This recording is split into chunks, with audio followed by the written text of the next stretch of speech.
Today guys, mayroon tayong dumating na bagong part. Upgrade natin yung speaker ng Mitsubishi Mirage. Ito yung JBL Stage 2 634. Pares siya na speaker. Nabili ko siya sa Shopee. Lilink ko down below kung saan ko nabili. Yung itong Mitsubishi Mirage GLS, meron na siyang nakakabit na factory speaker plus tweeter. Pero as usual, alam naman natin yung mga stock speaker, hindi naman maganda yung tunog, so kaya natin siya i-upgrade. Yung binili ko, papalitan ko lang tong dalawa sa harap, sa driver tsaka sa passenger side. And yeah, sound check muna natin kung ano yung tunog ng luma bago natin kabit yung JBL. So using yung stock na head unit and same setting hanggang sa magpalit tayo ng JBL, magsa-sound test tayo. Keep in mind guys na installan ko na to before ng sound deadener. So recommended din guys na lagyan mo muna ng sound deadener yung mga pinto at least para hindi mag-shake yung pinto, kasi dati nung bago ko nilagyan ng deadener, pagka malakas na yung volume, nag-shake yung nagra-rattle yung pinto. So maganda na part na rin ng upgrade nyo ng speaker yung mag-deadener kayo. Tingnan natin. Ito yung stock na speaker.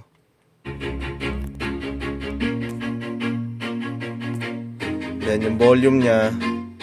21. Always do it on my own, so I gotta get through it. And the only thing I know is to love what I'm doing. Never give up, never slow, till I finally prove it. Never listen to the no's, I just wanna keep moving. Keep my head up when I act, head up, that's a fact. Never looking back, I'ma keep myself on track. Keep my head up, staying strong, always moving on. Feel I don't belong, tell my thoughts to move along. Push myself to be the best, die with no regrets. Live with every breath, see my message start to spread. And I had so many dreams, then you hit your teens. Life ain't really what it seems, try to find out what it means. Always do it on my own, so I gotta get through it. And the only thing I know is to love what I'm doing. Never give up, never slow, till I finally prove it. Never listen to the no's, I just wanna keep moving. Yeah, I put out all this art, it's my only medicine. Yeah, everything I do, I'm just being genuine. Yeah, I'm sick of being screwed, feel my own adrenaline. Yeah, I do just what I do, and I hope you let me in, yeah.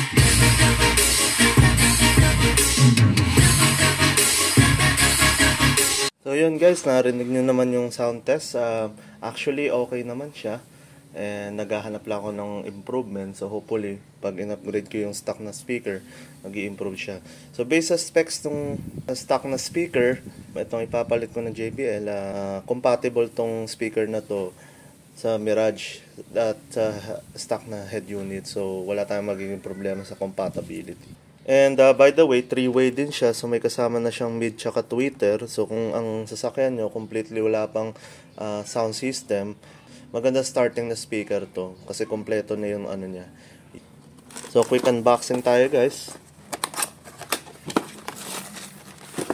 So isang pares na siya, again isang pares na siya.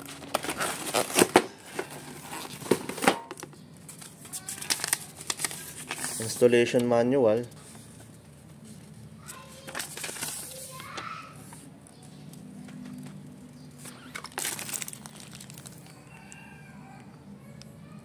Clips and screw. Ayan, JBL na logo na pwede nyo ikabit sa grills. And itong mismong speaker.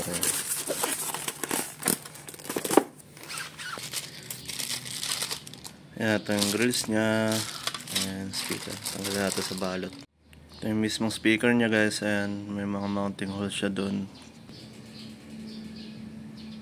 Specs niya sa likod, and dyan natin mamount yung kaso nitong Mirage na mag-upgrade lang ako. Very easy lang naman yung installation, pero kung wala pa na naka-install na dating speaker, I recommend na dalhin nyo na lang to sa eksperto na huwag kayo mag-DIY kasi may mga sensitive na mga wiring.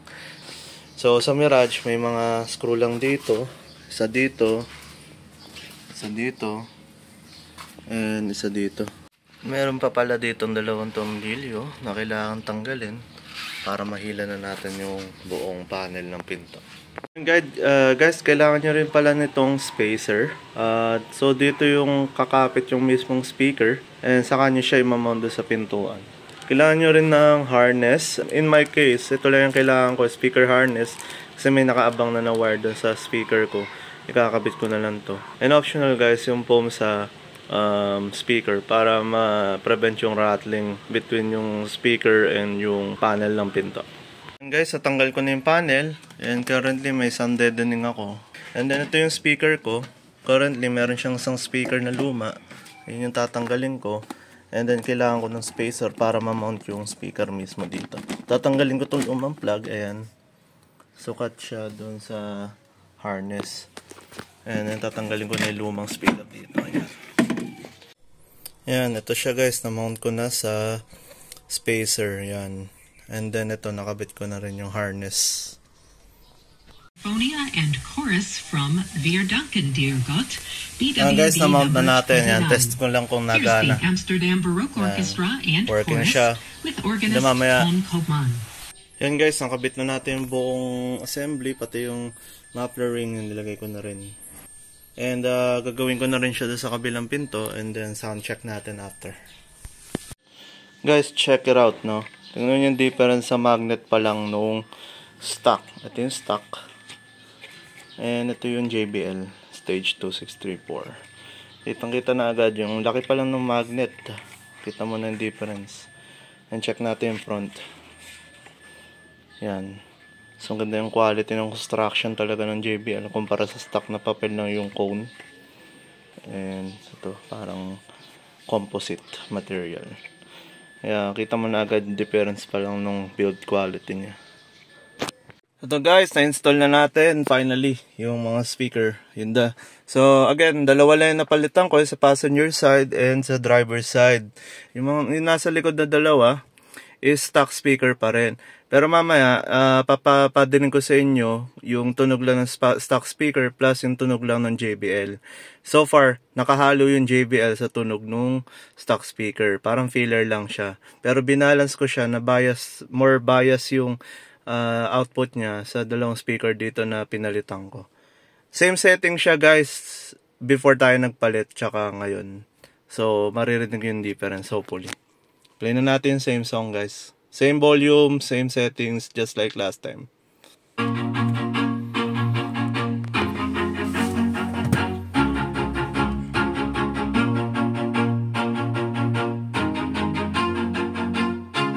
Always do it on my own, so I gotta get through it. And the only thing I know is to love what I'm doing. Never give up, never slow, till I finally prove it. Never listen to the no's, I just wanna keep moving. Keep my head up when I act, head up, that's a fact. Never looking back, I'ma keep myself on track. Keep my head up, staying strong, always moving on. Feel I don't belong, tell my thoughts to move along. Push myself to be the best, die with no regrets.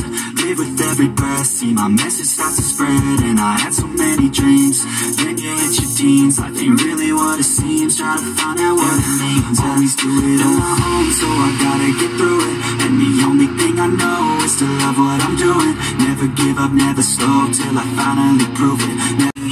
Everything I do, I'm just being genuine. Yeah, I'm sick of being screwed, feel my own adrenaline. Yeah, I do just what I do, and I hope you let me in, yeah.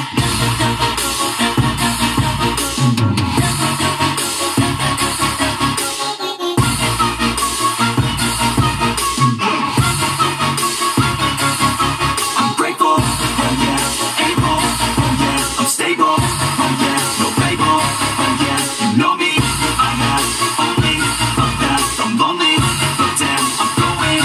I want no fake love, I want the real stuff, everybody. Ayan, hopefully guys, narinig nyo yung difference, no? Sa actual, mas malakas yung bass niya.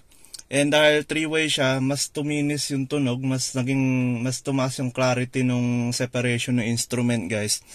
And yun nga, mas malakas yung bass niya, mas effortless yung bass niya sa high volume, hindi nagdi-distort. Plus, yun nga, parang mas malawak yung sound stage niya, parang mas malawak yung tunog niya. Given na dalawang speaker pa lang guys yung napapalitan natin ngayon, what if kung napalitan ko pa yung dalawa. This time guys, papadinig ko yung sample ng speaker na kung yung dalawang harap lang, tsaka yung dalawang harap na naka JBL at yung dalawang likod na naka stock lang. So guys, andito tayo sa balance, no? Andito yung distribution ng speaker. So, for the sake of testing, pupush ko muna siya all the way to the back para naka-activate lang yung dalawang back speaker na naka-stack pa. And then, along the way, papatugtugin ko lang yung harapan para marinig nyo yung difference. O hopefully marinig yung difference.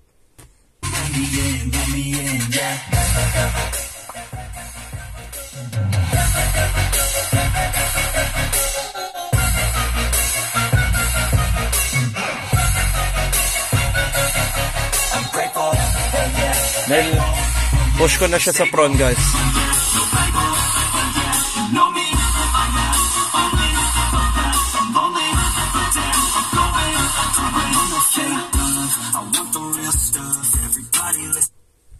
Ayun guys, hopefully narinig nyo yung difference, no? Pero yun nga, sa actual, sobrang laki ng difference, guys. Sobrang mas buo nung bass. Mas klaro yung tunog niya. And kala ko, magiging excess yung dahil meron na akong present na tweeter dito in terms sa high. Hindi naman pala guys, hindi naman pala gaano. Ayun, mas naging klaro yung tunog, bumbuo, mas confident yung bass. And ayun, sulit, masasabi kong sulit for that amount ng upgrade na nadagdag dun para sa speaker guys. Ayun, ililink ko down below guys kung saan ko binili yung speaker, yung harness, tsaka spacer, tsaka yung foam. Thank you for watching guys. Sana nakatulong to sa pag-design nyo sa speaker na to. And see you in my next one. Bye-bye.